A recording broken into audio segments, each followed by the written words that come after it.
That is why I want you, my fellow San Franciscans, to be the first to know.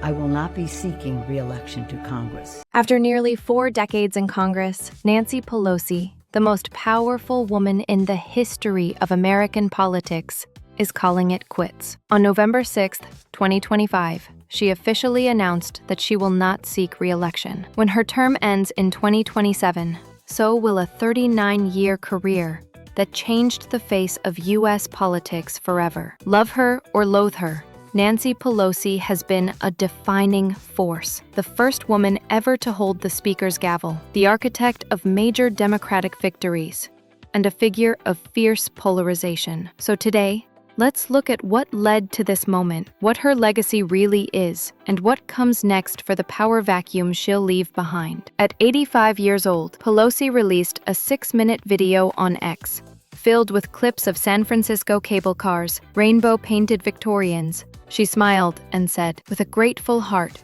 I look forward to my final year of service as your proud representative." Then, her message to her hometown, San Francisco, know your power. For Pelosi, that phrase says it all. She's ending her career where it began, standing up for her city's liberal ideals, even as those same ideals made her one of the most hated women among conservatives. When Nancy Pelosi entered Congress in 1987, Ronald Reagan was president, and there were barely 24 women in the entire House. Fast forward 39 years, and she's become not only the first female speaker, but one of the most strategic power brokers in U.S. history. Pelosi guided the Affordable Care Act through Congress, helped secure climate and infrastructure legislation, and raised more than $1.3 billion for Democratic campaigns. She was respected by allies and reviled by opponents. But even her critics admit she knew how to count votes better than anyone. Former Congresswoman Jackie Speier called her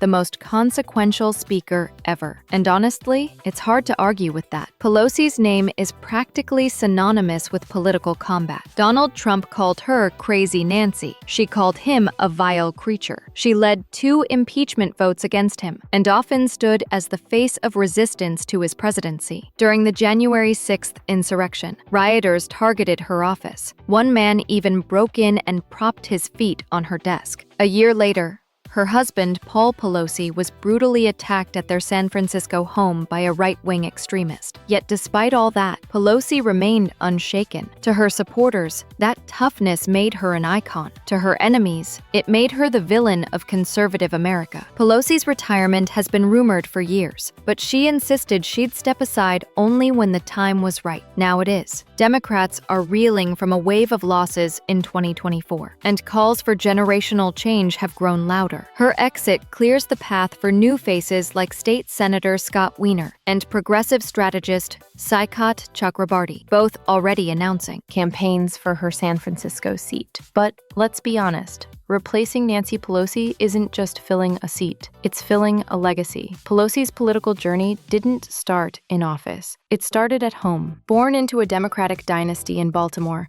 her father and brother were both mayors. But she didn't run for anything until her 40s. For years, she was a stay-at-home mom of 5, hosting Democratic fundraisers in her San Francisco mansion. Those fundraisers built the connections that would one day carry her to Congress, with the Burton family, Willie Brown, and Jerry Brown among her allies. Her first act in Congress? Speaking about the AIDS crisis, at a time when most politicians refused to mention it. From that moment on, she was never afraid to use her power to fight for the marginalized. To liberals, Pelosi is the embodiment of competence and courage. To conservatives, she's the ultimate villain, the face of San Francisco liberalism. But beyond ideology, her influence is undeniable. She helped transform how women are seen in American politics. She broke ceilings, redefined leadership, and mentored an entire generation of lawmakers. Even President Biden once said, "She's the most effective speaker in our lifetime." Pelosi's exit marks the end end of an era and the beginning of a fight. Democrats are split between centrists who want to protect the status quo and progressives who want systemic reform. Without her discipline and fundraising muscle, the House Democrats could find themselves in chaos. Republicans, meanwhile, are already celebrating. Donald Trump told Fox News, "The retirement of Nancy Pelosi is a great thing for America. She was evil, corrupt, and focused on bad things for our country." Pelosi, for her part, probably smiled and moved on. At a union rally in San Francisco this week, she stood alongside Governor Gavin Newsom and labor legend Dolores Huerta. She told the crowd, "This is a moment of truth for America. It's self-defense for our democracy." Green corduroy suit, matching stilettos, hip replacement and all. Pelosi looked as fierce as ever. She may be retiring, but she's not fading. So yes, Nancy Pelosi is stepping down. But after 39 years, 8 as Speaker, and 2 impeachments, her mark is etched into American history. She didn't just play the game, she changed it. Whether you see her as hero or villain, one thing's for sure, the House will never sound the same without that gavel in her hand.